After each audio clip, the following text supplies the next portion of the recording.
साथियों, मामा शब्द सुनते ही लोग ये अनुमान लगाना शुरू कर देते हैं कि मामा मतलब माँ से दोगुना प्यार करने वाला रिश्ता। और ये बात सच भी है। अक्सर मामा अपने भांजे से बहुत प्यार करते हैं, लेकिन आज के समय में हमारे समाज में कुछ ऐसी घटनाएं सामने आ जाती हैं जिससे मामा शब्द या मामा का रिश्ता बदनाम होता है। ऐसी ही एक घटना मध्य प्रदेश में घटी थी। मध्य प्रदेश के होशंगाबाद जिले की सुहागपुर तहसील में जमीनों के दाम उम्मीदों से कहीं ज़्यादा बढ़ रहे हैं, क्योंकि यह सैर सपाटे की मशहूर जगह पचमढ़ी के नज़दीक है। इसके अलावा सुहागपुर से चंद किलोमीटर की दूरी पर एक और जगह मढ़ई तेजी से सैलानियों की पसंद बनती जा रही है। इसकी वजह है वाइल्ड लाइफ का रोमांच और यहाँ की कुदरती खूबसूरती। सैलानियों की आवाजाही के चलते सुहागपुर में धड़ल्ले से होटल, रिसोर्ट और ढाबे खुलते जा रहे हैं। दिल्ली के पौष इलाके वसंत विहार की रहने वाली 40 साला लीना शर्मा का सुहागपुर अक्सर आना जाना होता रहता था, क्योंकि यहाँ उसकी 22 एकड़ जमीन थी जो उसके नाना और मौसी मुन्नी बाई ने उसके नाम कर दी थी। लीना शर्मा की इस जमीन की कीमत करोड़ों रुपए में थी, लेकिन इसमें से 10 एकड़ जमीन उसके रिश्ते के मामा प्रदीप शर्मा ने दबा रखी थी।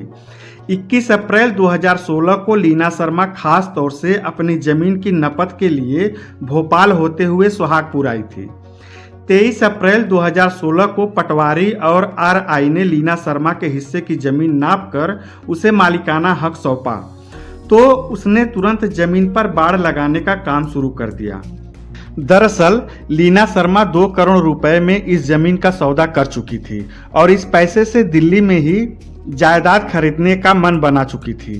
29 अप्रैल 2016 को बाड़ लगाने के दौरान प्रदीप शर्मा अपने 2 नौकरों राजेंद्र कुमरे और गोरे लाल के साथ आया और जमीन को लेकर उससे झगड़ना शुरू कर दिया। प्रदीप सुहागपुर का रसूखदार शख्स था और सुहागपुर ब्लॉक कांग्रेस का अध्यक्ष भी था। झगड़ा इतना बढ़ा कि प्रदीप शर्मा और उसके नौकरों ने मिलकर लीना शर्मा की हत्या कर दी। हत्या चूंकि सोची समझी साजिश के तहत नहीं की गई थी, इसलिए इन तीनों ने पहले तो लीना शर्मा को बेरहमी से लाठियों और पत्थरों से मारा और गुनाह छिपाने की गरज से उसकी लाश को ट्रैक्टर ट्रॉली में डालकर नया फुकरा गांव ले जाकर जंगल में गाड़ दिया। लाश जल्दी गले, इसलिए इन दरिंदों ने उसके साथ नमक और यूरिया भी मिला दिया था। हत्या करने के बाद प्रदीप शर्मा सामान्य रहते हुए कस्बे में ऐसे घूमता रहा जैसे कुछ हुआ ही न हो। जाहिर है वह यह मानकर चल रहा था कि लीना शर्मा के कत्ल की खबर किसी को नहीं लगेगी और जब उसकी लाश सड़ गल जाएगी तब वह पुलिस में जाकर लीना शर्मा की गुमशुदगी की रिपोर्ट लिखा देगा। लेकिन उसने ऐसा नहीं किया। लीना शर्मा की जिंदगी किसी अफसाने से कम नहीं कही जा सकती। जब वह बहुत छोटी थी तभी उसके माँ बाप चल बसे थे, इसलिए उसकी व उसकी बड़ी बहन हेमा की परवरिश मौसी ने की थी। मरने से पहले ही मौसी ने अपनी जमीन इन दोनों बहनों के नाम कर दी थी। बाद में लीना शर्मा अपनी बहन हेमा के साथ भोपाल आकर परी बाजार में रहने लगी थी। लीना शर्मा खूबसूरत थी और होनहार भी थी, लिहाजा उसने फॉरेन ट्रेड से स्नातक की डिग्री हासिल की और जल्द ही उसकी नौकरी अमेरिकी एम्बेसी में बतौर कंसल्टेंट लग गई। लेकिन अपने पति से उसकी पटरी नहीं बैठी तो तलाक भी हो गया। जल्द ही अपना दुखद अतीत भुलाकर वह दिल्ली में ही बस गई और अपनी खुद की कंसल्टेंसी कंपनी चलाने लगी। 40 साल की हुई तो लीना शर्मा ने दोबारा शादी करने का फैसला कर लिया, लेकिन शादी के पहले वह सुहागपुर की जमीन के झंझट को निपटा लेना चाहती थी। पर रिश्ते के मामा प्रदीप शर्मा ने उसके मंसूबों पर पानी फेर दिया। लीना शर्मा की हत्या एक राज ही बनकर रह जाती अगर उसके दोस्त उसे नहीं ढूंढते। जब लीना शर्मा तयशुदा वक्त पर नहीं लौटी और उसका मोबाइल फोन बंद रहने लगा तो भोपाल में रह रही उसकी सहेली रितु शुक्ला ने उसकी गुमशुदगी की खबर पुलिस कंट्रोल रूम में दे दी। पुलिस ने मामले को गंभीरता से लेते हुए प्रदीप शर्मा से संपर्क किया तो वह घबरा गया और भांजी के गुम होने की रिपोर्ट सुहागपुर थाने में लिखाई, जबकि वह बेहतर जानता था कि लीना शर्मा अब इस दुनिया में नहीं है।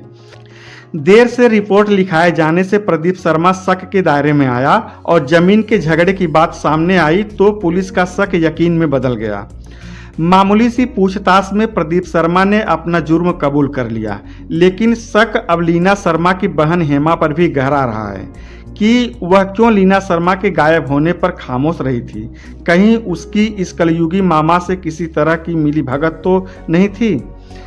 इस तरफ भी पुलिस पड़ताल कर रही है, क्योंकि अब उस पर सच सामने लाने का दबाव बढ़ता जा रहा है। लीना शर्मा के दिल्ली के दोस्त भी भोपाल आकर पुलिस के आला अफसरों से मिले और सोहागपुर भी गए। हेमा के बारे में सोहागपुर के लोगों का कहना है कि वह एक निहायत ही झक्की औरत है, जिसकी पागलों जैसी हरकतें किसी सबूत की मोहताज नहीं है। खुद उसका पति भी स्वीकार कर चुका है कि वह एक मानसिक रोगी है। अब जबकि आरोपी प्रदीप शर्मा अपना जुर्म कबूल कर चुका है, तब कुछ और सवाल भी मुंहबाए खड़े हैं कि क्या लीना शर्मा का बलात्कार भी किया गया था, क्योंकि उसकी लाश बिना कपड़ों में मिली थी और उसके जेवर अभी तक बरामद नहीं हुए हैं। आरोपियों ने यह जरूर माना कि लीना शर्मा का मोबाइल फोन उनमें से एक ने चलती ट्रेन से फेंका था। लाश चूंकि 15 दिन पुरानी हो गई थी, इसलिए पोस्टमार्टम से भी बहुत सी बातें साफ नहीं हो पा रही थी। दूसरे सवाल का ताल्लुक पुश्तैनी जायदाद के लालच का है कि कहीं इस वजह से तो लीना शर्मा की हत्या नहीं की गई है। प्रदीप शर्मा ने अपनी भांजी के बारे में कुछ नहीं सोचा कि उसने अपनी जिंदगी में कितने दुख उठाए हैं और परेशानियां भी बर्दाश्त की है। लीना शर्मा अगर दूसरी शादी करके अपना घर बसाना चाह रही थी तो यह उसका हक था, लेकिन उसकी दुख भरी जिंदगी का खात्मा भी दुखद ही हुआ। साथियों, ये कहानी सुनाने का मकसद हमारा किसी को ठेस पहुंचाने का नहीं है, बल्कि समाज में बढ़ रहे अपराधों के प्रति आपको जागरूक करना है। तो सतर्क रहें, सुरक्षित रहें, चैनल को सब्सक्राइब करें, वीडियो को लाइक और शेयर करें ताकि हम आपके लिए ऐसी ही जानकारियां लाते रहें। धन्यवाद। जय हिंद।